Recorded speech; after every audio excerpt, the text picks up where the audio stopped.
北约峰会将于下月召开，国际社会对乌克兰入约前景关注度日益上升。拜登日前公开表态，反对简化乌克兰加入北约的程序。美媒也爆料称，乌克兰甚至没有受邀参加峰会。那么，北约内部对此有何分歧？此外，北约现任秘书长斯托尔滕贝格任期走向尾声，集团内部仍就继任人选争执不下，英法两国甚至因此打起了口水仗。北约峰会将于7月11号至12号在立陶宛首都维尔纽斯举行。乌克兰总统泽连斯基曾表示，基辅希望在北约峰会上收到加入北约的明确邀请。乌克兰外交部称，乌克兰不会对7月北约峰会的任何其他决定感到满意，除非邀请乌克兰加入北约。但北约秘书长斯托尔滕贝格本月16号在北约成员国防长会结束后表示，北约成员国不会在维尔纽斯峰会上讨论邀请乌克兰加入北约的问题，但会讨论如何让乌克兰更接近北约。另据彭博社报道，美国总统拜登17号表示，不支持简化乌克兰加入北约的流程，乌克兰必须与其他跨大西洋联盟国家达到同样的标准，才能加入北约。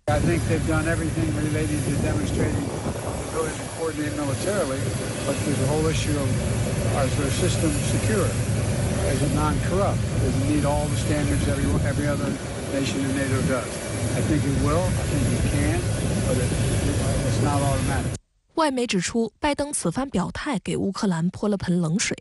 美国外交政策杂志专栏作家安查尔·沃赫拉撰文称，北约7月峰会不会给乌克兰带来好消息，事实上将让乌克兰一无所获，乌克兰也不会被邀请参会。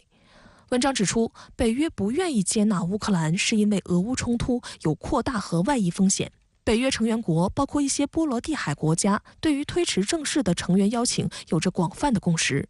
此外，捷克总统帕维尔在接受美国有线电视网采访时说，乌克兰加入北约的进程不能在军事冲突仍在进行时启动，但基辅必须得到保证，该进程将在冲突结束时及时启动。因为如果乌克兰加入北约，那么冲突的直接当事方可能就是他们自身。他们有没有这种勇气，有没有这种能力去应对这个局面，他们自己心里是打鼓的。特别是近期所谓的一些这种反攻，包括对他们的一些武器援助，在这些援助国来讲，他们并没有看到，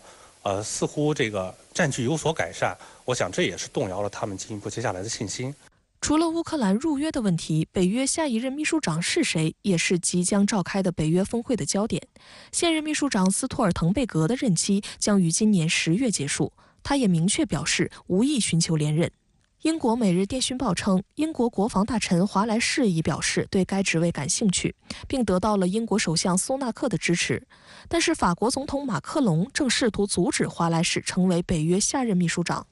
因为法方认为该职位应由欧盟国家人士担任。该主张也得到了德国等国的支持。不过，此番表态立刻引发了英国保守党政客和媒体的强烈反弹，指责马克龙无权充当北约造王者。事实上，北约秘书长由谁出任，美国拥有极高的话语权。不过，英国《卫报》指，美国对于华莱士出任北约秘书长持怀疑态度，因为美国军方不少人对于他在乌克兰问题上采取的做法并不满意。报道还指出，华莱士需要美国总统拜登的大力支持才能成功出任北约秘书长。而英国首相苏纳克本月初访美期间举荐华莱士后，拜登仅称还有待观察。不过，也有观察认为，如果北约秘书长由英国人担任，英美两国将成为北约最大的话事人。届时，欧洲国家希望减少对美依赖、保持一定独立性的希望将会落空。英国在乌克兰危机之后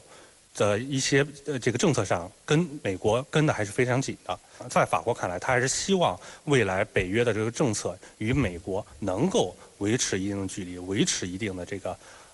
独立性。北约秘书长并没有正式的任命流程，但需所有成员国达成共识，各国一般通过非正式外交方式达成共识，然后宣布任命。1952年至今，北约历任秘书长都由欧洲政要出任，而北约最高军事长官则来自美国。英国《金融时报》14号引述多名官员爆料称，包括美国在内的多数国家都认为，北约秘书长应由现任或前任总统或总理担任。《华尔街日报》称，在潜在继任者中，目前支持率最高的是丹麦首相弗雷德里克森，但波兰对此表示反对。也有分析认为，为避免北约内部分歧升级为公开争吵，已经3度延长任期的斯托尔滕贝格很可能被要求继续留任1年。目前来看，我感觉更大的可能性还是斯托尔滕贝格再继续延任1年。因为之前曾经有过说最大的呼声是丹麦的首相弗雷泽里克森，也是在前几天，丹麦首相弗雷泽里克森与拜登会晤之后，也是宣布了他无意再申请这个北约的秘书长的职务。我想这也是与美国的这种施压有关。